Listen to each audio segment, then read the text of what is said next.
بسم الله الرحمن الرحيم. إذا السماء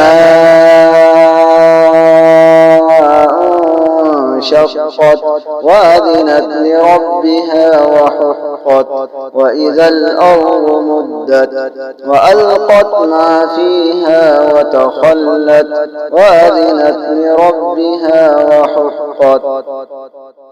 يا أيها الإنسان إنك كادح إلى ربك كدحا فملاقيه.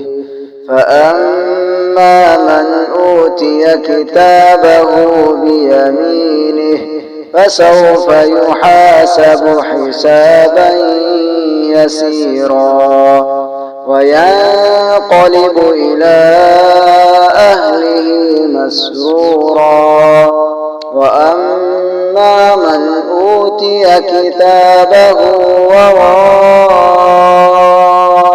ظهره فسوف يدعو سبورا ويصلى سعيرا إنه كان في أهله مسرورا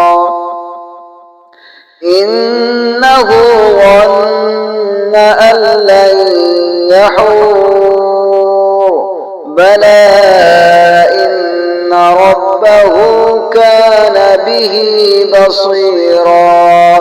فلا أقسم بالشفق والليل وما وسق والقمر إذا اتسق لتركبن طبقا عن طبق فما لهم لا يؤمنون.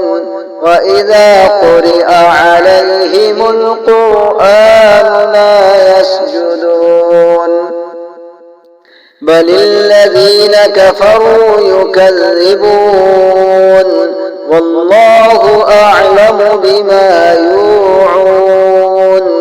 فبشرهم بعذاب أليم إلا الذين آمنوا وعملوا الصالحات لهم أجر غير ممنون.